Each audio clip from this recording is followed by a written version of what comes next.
The Freedom of Information Foundation of Texas wants Texans to know about the state's open government laws, such as the Texas Public Information Act and the Texas Open Meetings Act.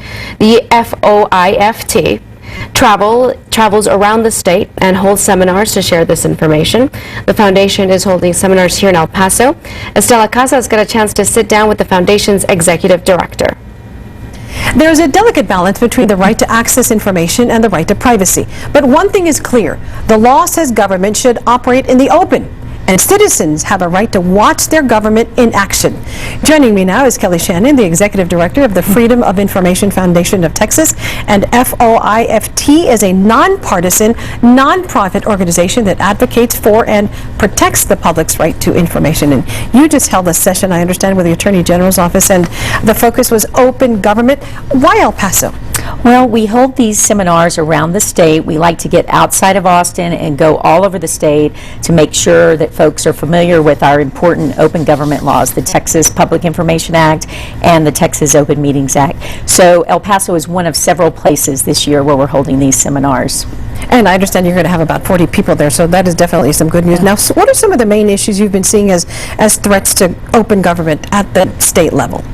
Well, one thing that we do see increasingly is the use of private devices, email accounts, private phones for government purposes by public officials, and that is a public record when you use it that way, but sometimes it's very hard to get at that public record. So that's the subject of a lot of ongoing studies leading into the next legislative session. And El Pasoans will of course recognize the phrase ballpark emails, and for years we extensively covered the efforts of attorney Stephanie Tanzanayana, that rings a bell, to obtain emails and texts of city council members about the ballpark, but these communications were happening on personal devices. And that issue is not dead, and it's expected to come up on the next legislative session. Do you know anything about that? Yeah, as a matter of fact, there's going to be a hearing in a couple weeks later in May on this very subject at the Capitol in Austin. And the legislators are looking at that issue and whether there needs to be more teeth in the law, whether the law needs to be a little stronger to be able to access those types of public records.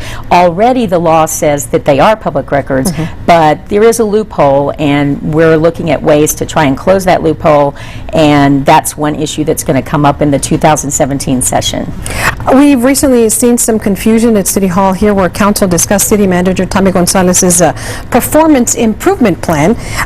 Then the mayor came out and said they had transitioned from a performance improvement plan into a goals and expectations.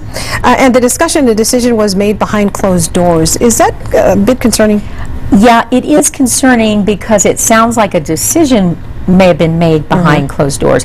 You can go into a private or a closed session to deliberate certain issues like personnel matters, advice from your attorney, real estate transactions, but you can only deliberate behind closed doors, and for only those specific reasons and a couple of others. What you cannot do behind closed doors is make a decision or take a vote or take an action. So you've got to come out of that closed session and be out in front of the public and explain what you're doing, and that's the essence of the Texas Open Meetings Act. More transparency. Bottom line, if the records or the emails or texts deal with government, are they public? Yes, they are.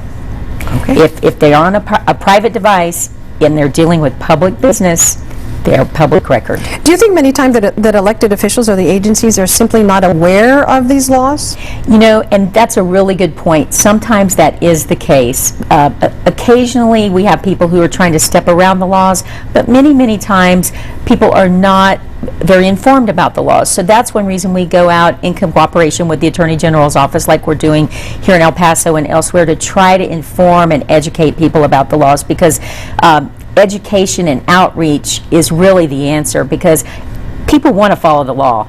You know, most people do. And if they understand it and they understand how to apply it, that's the step in the right direction that we're after. And quickly, it's not just for reporters. Anybody can do this. Absolutely. Citizen activists, public officials, attorneys, reporters, anyone who's interested in open government. Okay. Kelly Shannon, thank you very much, Executive Director of the Freedom of Information Foundation of Texas. Thank you very much. Thanks for having me. All right, that was Estella Casas. Thank you so much. If you'd like to learn more about the Freedom of Information Foundation of Texas, just go to KVIA.com. We've provided a helpful link. You'll find it under links mentioned on our homepage.